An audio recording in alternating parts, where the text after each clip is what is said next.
Hour extra. আমরা কথা বলছি মোবাশ্বের জাভেদ আকবরের সঙ্গে, বিজেপির স্পোকসম্যান। তাকে নিয়ে নানা রকমের কথা রয়েছে। স্যার, যেটা হয় যে যখন নাকি আমাদের বাংলাদেশের রাজনীতি সম্পর্কে আপনি খুব ভালো জানেন, আমি জানি, আমরা সব সময় একটা খুব ডিভাইড, মানে মনে হচ্ছে জাতি আসলে দুটি দলে বিভক্ত, এরকম একটি অবস্থার মধ্যে। আমি খুবই দুঃখিত একজন সাংবাদিক হিসেবে আপনার সামনে এই কথাটি বলছি, কিন্তু এটা রিয়ালিটি। সেখানে যখন নাকি আপনার বন্ধু আমার শত্রু, আমার বন্ধু আপনার শত্রু, এরকম একটি অ্যাটিটিউড, যখন নাকি আমরা জানি যে কংগ্রেস সরকারের সঙ্গে বর্তমান আওয়ামী লীগের নেতৃত্বে যারা আছেন তাদের খুব ভালো সম্পর্ক, বন্ধুত্ব ছিল, পার্সোনাল লেভেলে বন্ধুত্ব।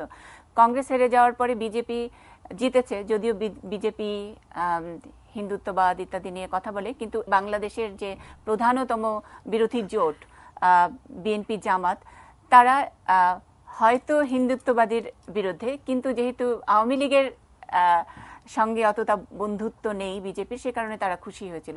সুতরাং সেটাকে কি আপনারা কাজে লাগাচ্ছেন কোনোভাবে? আমি এই প্রশ্নটা ঠিক বুঝতে পারিনি। কেন বলছি, কেন বাংলাদেশে যে ভোটার, সেটা প্রো ইন্ডিয়া আর অ্যান্টি ইন্ডিয়া কেন দেখবে?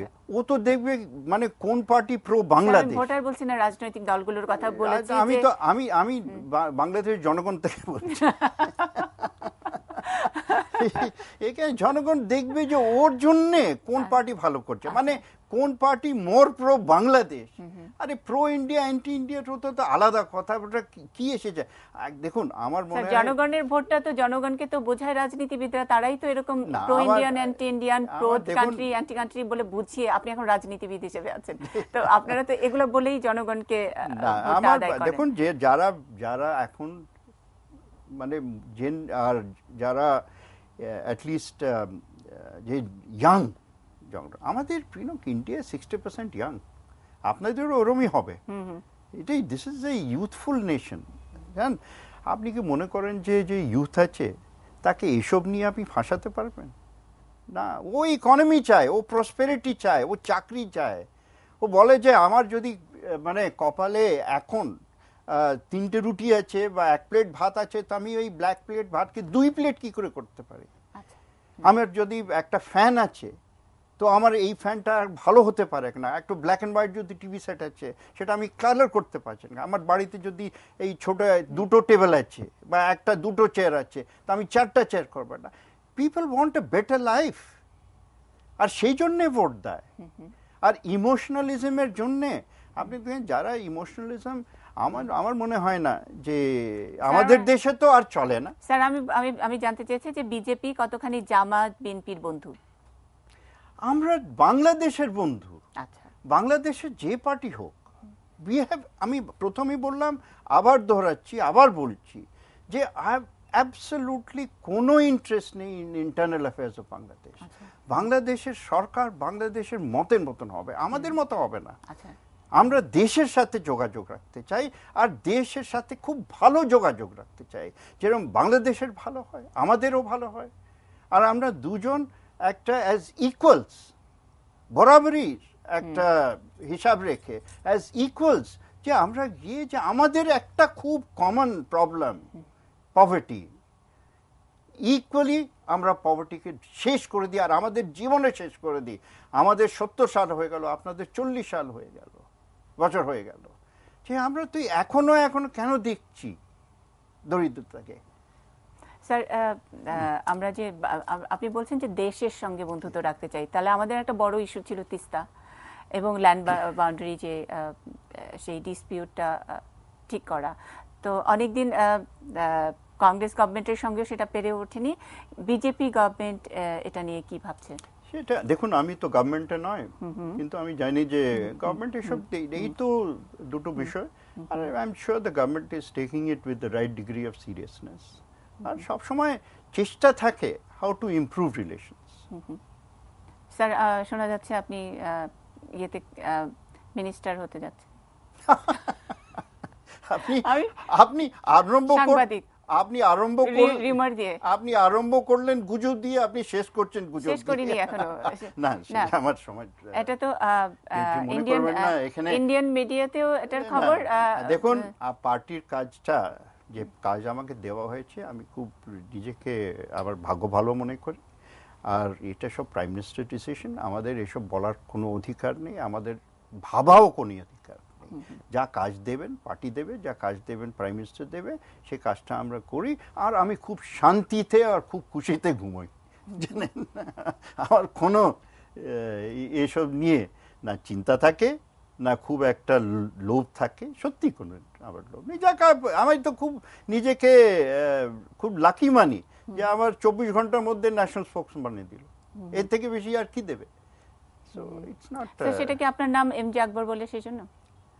আমার নাম ছাড়াও কয়েক ট্যালেন্ট আছে, হয়তো আপনি ওটা ট্যালেন্ট তো অবশ্যই আছে, ট্যালেন্টের চেয়েও অনেক সময় কয়েকটা, হ্যাঁ, যখন নিশ্চয়ই রাজনীতি করতে চাইলে যখন নাকি তখন মনে হয় যে কিছু ঠিক আছে, মনে করবেন না, BJP-র আমি নিজের কথা আমি জানি স্যার, এবং আমি জানি আমার দর্শকরা নিশ্চয়ই আপনার সম্পর্কে গুগল করে অন্তত 1.5 ঘন্টা সময় পার করে দিতে পারবেন আপনার 10টা সম্পর্কে। বই লিখেছি অবশ্যই স্যার, আপনার নতুন বইটা নিয়ে একটু শুনতে চাই, আপনার ব্লাড ব্রাদার্স সম্পর্কে একটু শুনতে চাই। না, ব্লাড ব্রাদার্স আমার নতুন বই নয়, কিন্তু ব্লাড ব্রাদার্স একদম রিসেন্ট আরেকটি আছে। এটা লেটেস্ট আমার বই হলো tinder box, the past and future of Pakistan. কিন্তু তার আগেটি ছিল ব্লাড ব্রাদার্স, এবং যেখানে আপনার এই যে কমিউনালিজমটাকে আপনি খুব ভালোভাবে আমার সেটা আমাদের পুরো আমার নিজের পরিবারের কাহিনী। সেটা আমার বাবা কি ওনার সাথে ঘটলো, আর আমি সত্যি কথা লিখি, সব পড়েছে, সত্যি কথা লিখি। সেটা আমাদের দেশে দেখুন খুবই একটা one of the pillars of Indian society হলো freedom of press, freedom of expression, freedom of thought, একটা খুব ব্রডব্যান্ড আন্ডারস্ট্যান্ডিং, যে আমরা এসব নিয়ে আর কেউ আমরা নির্ভয় লিখি। আর বাংলাদেশও আমি তো দেখছি সবাই নির্ভয় লেখে, it is totally free country, ভালো লাগে, খুব ভালো লাগে। স্যার, এই যে জাওহারির যে ইয়েটা থ্রেট, যেটা এখন এতদিন এই ইন্ডিয়ার দিকে আল কায়দার যে থ্রেট, এতদিন ইন্ডিয়া বা মিয়ানমার, বাংলাদেশ এগুলা তাদের আসলে ফুটপ্রিন্টের মধ্যে ছিল না। কালকেই এরকম একটি ভিডিও বার্তা এরকম ঘোষণা দিয়েছে।